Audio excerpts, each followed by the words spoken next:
আসসালামু আলাইকুম। রাজিয়াস কুকবুকে আজকে আপনাদের জন্য নিয়ে এসেছি দারুণ সুন্দর বাঙালিদের ভীষণ পছন্দের ইলিশের একটা রেসিপি। কেউ বলতে পারবেন কী রেসিপি? অনেকে হয়তো মনে মনে ধারণা করছেন সর্ষে ইলিশ। হ্যাঁ, একদমই আজকের রেসিপি সর্ষে ইলিশ। প্রথমেই আমরা একটা বাটিতে এখানে সর্ষেটাকে আগে ভিজিয়ে রাখতে হবে। আমরা এখানে 2 টেবিল চামচের মতো সরিষা নেব। আমি সাদা সরিষা বা হলুদ কালারের যে সরিষা সেটা ব্যবহার করছি।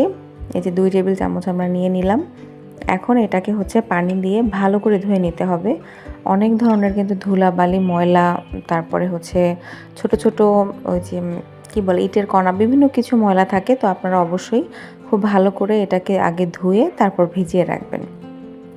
আপনারা চাইলে কিন্তু এখানে কালো সরিষাটাও ব্যবহার করতে পারেন, অথবা দুইটা মিক্স করেও ব্যবহার করতে পারেন। আমার কাছে মনে হয়েছে সাদা সরিষাটা তিতা কম লাগে তুলনামূলক, আর তিতা লাগার সম্ভাবনাটাও কম, এই জন্য সাদা সরিষা ব্যবহার করেছি।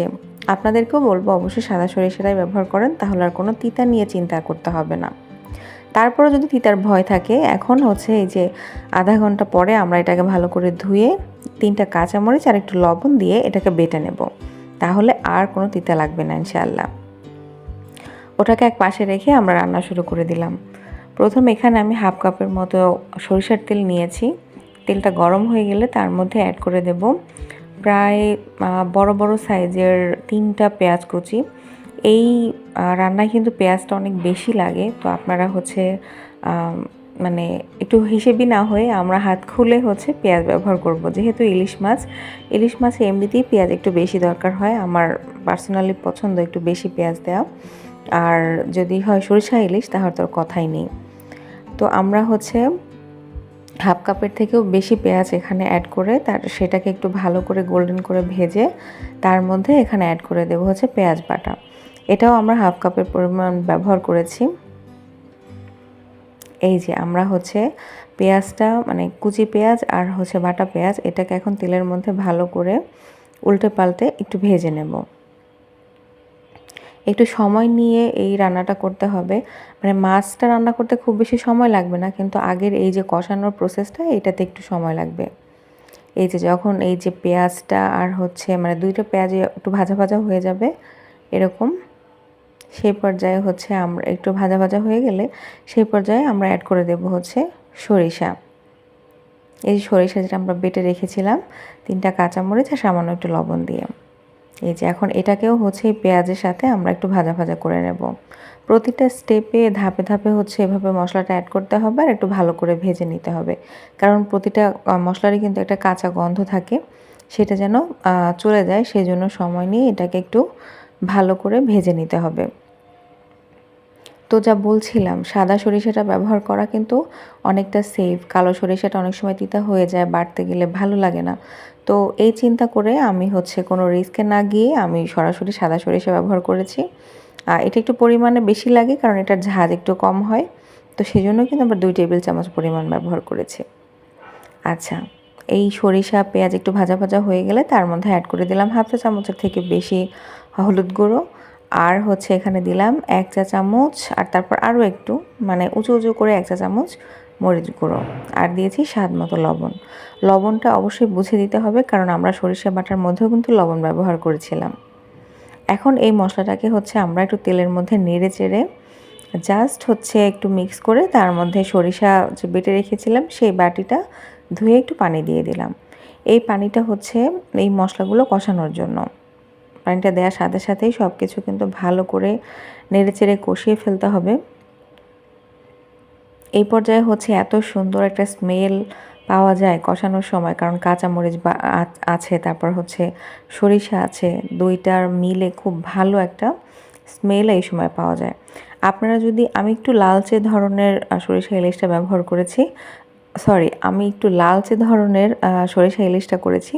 আপনারা যদি চান যে কালারটা একটু হলুদ ধরনের হবে বা গোল্ডেন কালারের হবে, তাহলে আপনারা কি করবেন, গুঁড়ামরিচের পরিমাণটা আরও কমিয়ে দেবেন, আর কাঁচামরিচটা যেটা বেটে নিয়েছিলাম আমরা 3টা দিয়ে, ওই পর্যায়ে আরও 4-5টা কাঁচামরিচ অ্যাড করে দেবেন। তাহলে এই পর্যায়ে গুঁড়ামরিচটা আপনারা কম অ্যাড করলেও হবে। ইভেন একদম না অ্যাড করলেও হবে। যদি কাঁচামরিচে রান্না করতে চান সম্পূর্ণটা, তাও কিন্তু পারেন, কোনো সমস্যা নেই। আচ্ছা, এখন এই মশলাটা সব কিছু ভালো মতো কষিয়ে, এই যে দেখুন উপরে যখন একদম তেল ভেসে উঠবে, মানে তেলটা ছেড়ে দিবে উপর থেকে, তখন হচ্ছে আমরা এটায় মাছ অ্যাড করব। আমি মাঝারি সাইজের একটা মাছ ব্যবহার করেছি। এটার ওজন 300 গ্রামের মতো, 300 থেকে 350 গ্রামের মতো হবে। আমি গোটা মাছটাই এখানে নিয়েছি। আপনারাও রান্না করার সময় চেষ্টা করবেন মাথাটা সহ রান্না করতে, কারণ ইলিশের সবচেয়ে বেশি ফ্লেভার কিন্তু এই মাথার ভিতরে থাকে। তো এটা সহ রান্না করলে হয় কি, মানে ফ্লেভারটা অনেক বেশি পাওয়া যায়। এই যে মাছটা দেওয়ার পরে আমি এখানে প্রায় 30-40 মিনিটের মতো অপেক্ষা করেছি।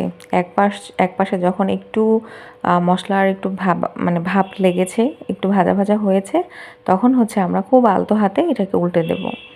এই মাছ কিন্তু এমনিতেই নরম হয়, ইলিশ মাছ যে কোনো মাছই রান্না করার সময়। আর আমরা তো ভেজে নেইনি, কিচ্ছু না, একদম মাছটাকে জাস্ট কেটে এখানে ব্যবহার করেছি। তো এটা কিন্তু অনেক সফট, তো একদম আস্তে এটার সাথে আলতো ব্যবহার করতে হবে। এই সব মাছগুলো হচ্ছে উল্টে দিয়ে এই পাশটাও আমরা হচ্ছে প্রায় 30-40 সেকেন্ডের মতো একটু মশলার মধ্যে একটু কষানোর মতো করে নেব। এই পর্যায়ে দরকার হলে চুলার আঁচটা কমিয়ে দেবেন, কোনোভাবে যেন পুড়ে না যায়। এই যে সব কিছুকে হচ্ছে এভাবে একটু দিয়ে এই পাশটাও আমরা হচ্ছে 30-40 মিনিট যখন হবে, তখন হচ্ছে আমরা এই যে এই সাইডটা আবার একটু এভাবে উল্টে দেব। মানে এটা হচ্ছে জাস্ট কষানোর একটা কাজ হবে। আমরা যেহেতু মাছটাকে হচ্ছে ভেজে নেইনি বা মেরিনেট করেও রাখিনি, তো মশলার মধ্যে এভাবে যদি আমরা একটু উল্টে পাল্টে কষিয়ে নিই, তাহলে দেখা যাবে যে এটার মধ্যে খুব ভালো করে মশলার ফ্লেভারটা এনহ্যান্স হবে। এই যে দেখুন আমরা হচ্ছে মাছটা আরও একবার হচ্ছে একটু উল্টে দিলাম।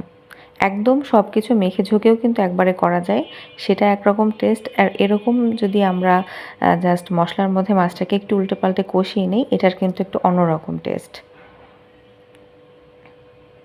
এই যে সবগুলোকে হচ্ছে আমরা একটু কথা বলতে বলতে উল্টে দিলাম। এখন হচ্ছে আমরা এটাতে ঝোলের পানি অ্যাড করে দেব। পানিটা হচ্ছে বুঝে অ্যাড করবেন, আপনি গ্রেভি কতটুকু রাখতে চান সেরকম। আমি এখানে 1 কাপের মতো পানি দিয়ে দিলাম।